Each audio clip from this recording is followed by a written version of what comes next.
Ito po kami sa Magsaysay Naka at para sa visit ng property. Ito, sama na to along Marcos Highway.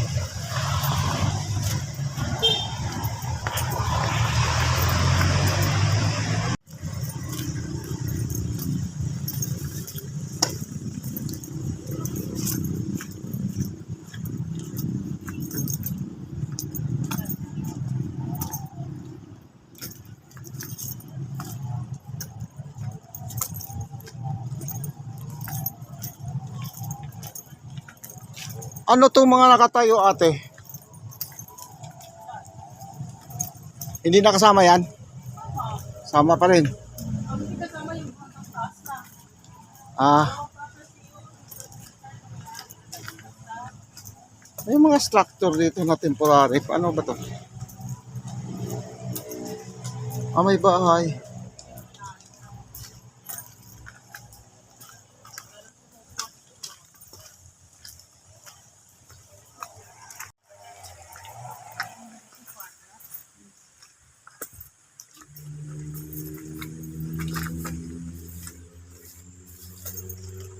Magkano per square ito? 200.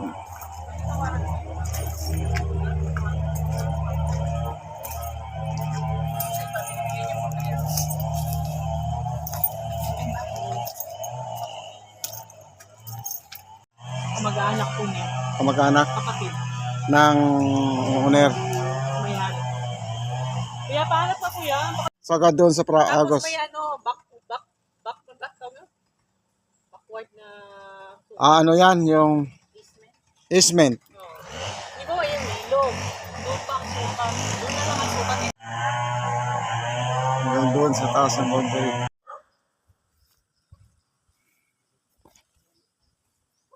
Yan po yung boundary. Bakit? Iba po ang may-ari doon sa kabila. Ito po yung namamasada, sana may signal yun. Baka ko saan nagpuntang bundok. Baka may pinuntahan.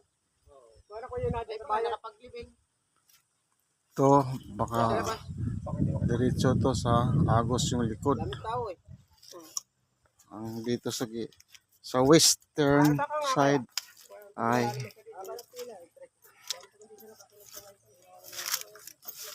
ang boundary ay ilog. Ito po ang boundary sa western portion. Dito Agos.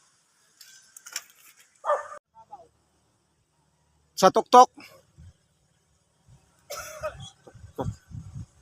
Babaw niya, binibet na rin. Ayong kakarating noon. Puntahan natin yung boundary sa may side ng Agos River.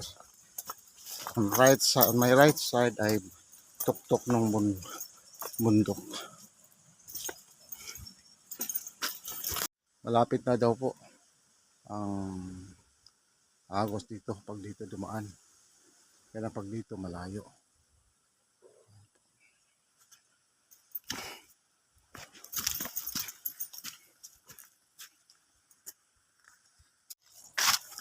Anim daw sila magkapatid. At ang binigyan niya ng SPA ay yung Michael Fortunado. Ang may hawak ay ang papilis ay yung babae. Limutan ko ang pangalan. Tatanong lang natin doon sa bungad. Maganda ang area.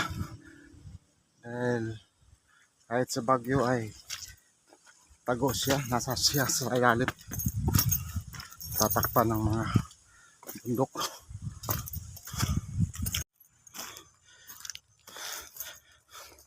Ito pala dinadaanan ko. Ito ang right of way.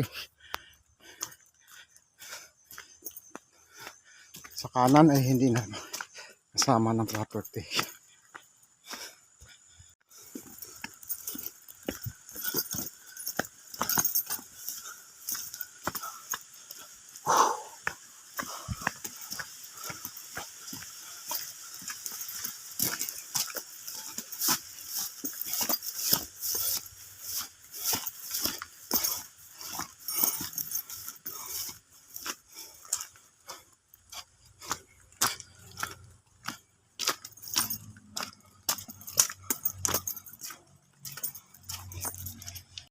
Ayan na po ang highway.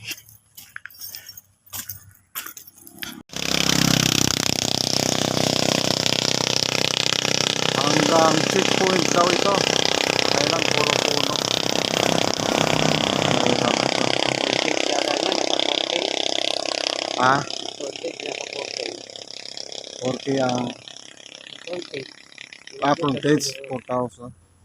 Aba. 4,000 ang frontage. Yung doon walang frontage pero may mas mahal. 4,000 meters ang frontage. Haba ng frontage. Hanggang mas mahal, mas mataas ang presyo. Yung mga lang, maraming puno. No, ito pa pa. Hindi, ma'am. Teka, yun, channel lang dapat kasi. Yan, ma'am. That's the property. May right of way yung gate na yan. Diretso yung Yan, sa right of property. way. Ayan, yung gate. Pag gusto lang, yung right of way, babayaran. Magkano? 3,000 per square meter. Kunti lang naman. Akala ko 500 lang. Hindi, ma'am, Hindi, yung right of way. hindi yung ano, right of way, Pero yung 3,000. property, 500. Ilan sa tadyan nyo, ilang meters ang papasok? 10 mi, ano, depende kung ilang meters ang Distance. distance. Ilang, kuya? Layo, May yung layo, no? yung layo. Pwede nating lakarin? Kahit mga lakad na 5 minutes lang. Wala, ma'am. Wala. 2 minutes. Tara. Kailangan natin mag-hi guys. Hi, guys. Hi guys! Di ang distansya ng Wala kukuning dito right of way yung puno na yun. O ilan yun? hanggang sa tuktok nitong unang ano. Oo. Yan ang pagdating ng likod niyan. Oh, yun na. Yun na. Around Saan tayo dadaan? Papasok? Diyan, ma'am, sa gitna yan. more or less mga ano yan, mga 60 meters. 60. Mga 60. Pero, maganda naman yung property. 100. 500. 500. Ang papel, Ay, papel. Title. title. PCT. PCT yan. Okay. Yan ang Sige, right of sige. way. 500. Kaya dalawang ano dito. Dalawang problem natin dito. Nandito po kami ngayon Electricity, sa Pililla. Ay, wag yan. kuryente at saka tubig. Yun ang problema. Anong tawag po dito sa lugar na to? Windmill, Pililla. Pililla. Bugarin. Rizal. Yan po ang area. Yung Hindi, ma'am, yung tinatayuan tuktok na ng yan, windmill. yun, oh. Hanggang doon sa tuktok. Diba ito? Dito po sa bungad ay may Likod niyan. isang property na kailangan bilhin para sa right of way. Ano bang 3,000 per square meter. More or less mga 60 meters ito. Mga 3,000 per square meter. Ngayon yung lapad, more or less 3 meters ito. Papunta doon sa taas. At ito yung area. Maganda yung area. Ayan. Okay.